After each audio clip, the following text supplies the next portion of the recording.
Hey guys, what's going on? It's Ash here coming at you today in Clash Royale with a very special episode that I know you guys are going to love. I'm joined here by Nova Pompeo, widely considered to be one of, if not the best players in the entire world. And check this out, guys. Last season on all of your screens, go ahead and check it out. The #1 player after the end of the season where everybody's grinding was indeed Pompeo. And it's my pleasure today to invite him onto the channel. Unfortunately, not via audio. He was a little bit shy when it came to being on mic, but he was more than gracious enough to share a bunch of his replays. At the same time, I asked him 10 questions about himself, about the community, about balance changes. We're going to talk about a wide variety of subjects, so I'm going to go ahead and hop right into it as we start this first replay here, so you guys can enjoy the Siege Expo deck that actually got him to #1 in the world last season.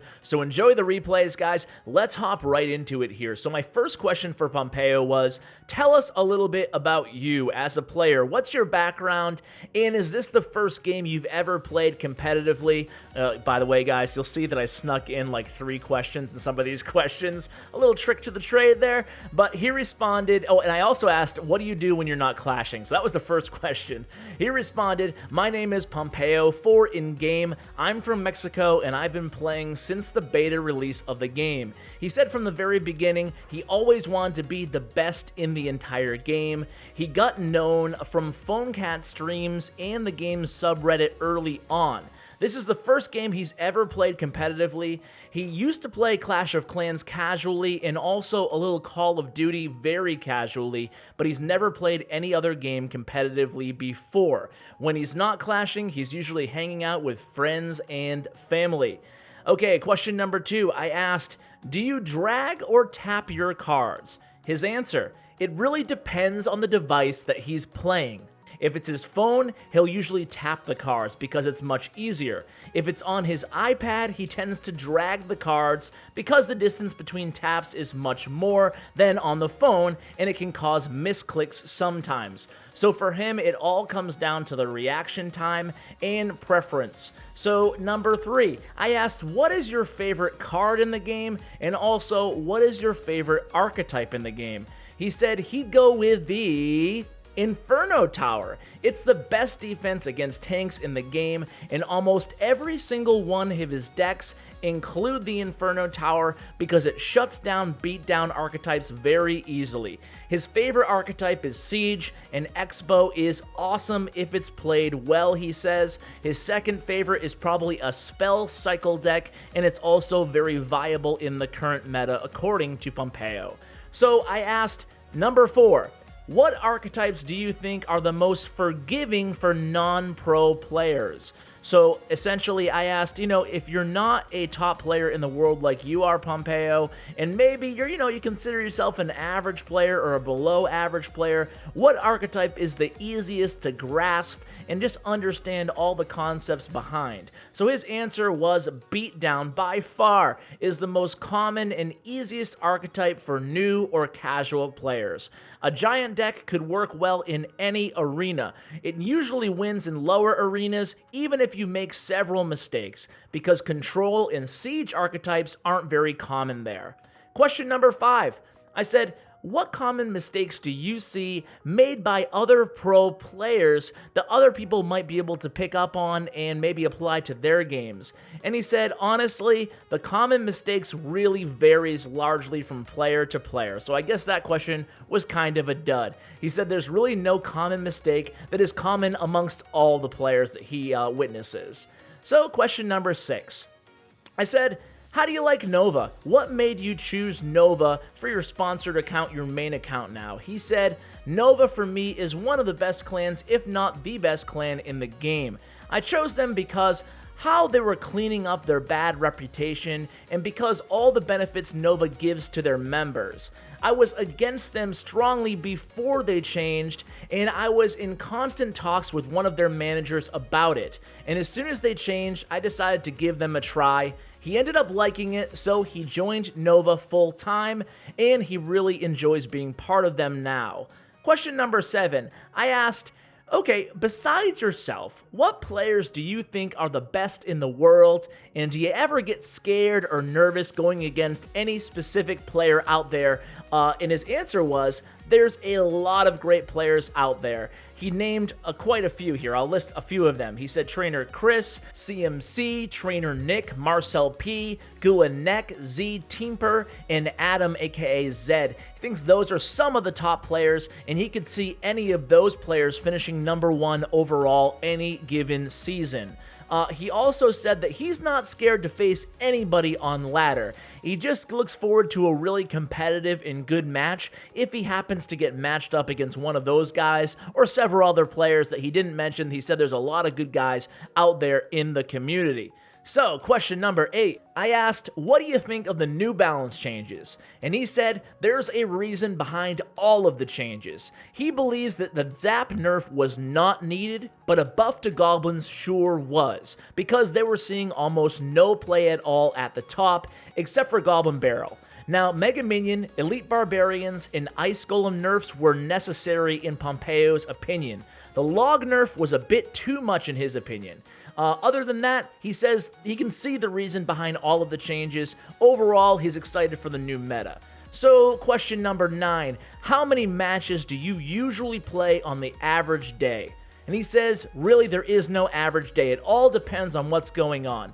Roughly on a casual day for Pompeo, he plays about 10 to 15 matches.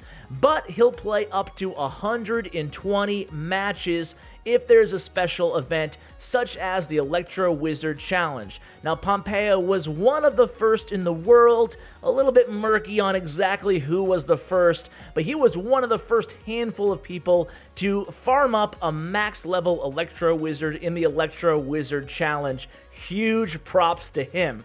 Now, he did say when he's grinding challenges, he plays about 3 challenges a day, so basically 36 matches, give or take, plus 5 ladder matches a day, so he definitely plays a lot. So question number 10, the final question is, if you could give players one tip to help take their game to the next level, what would it be? And his tip was, don't overcommit.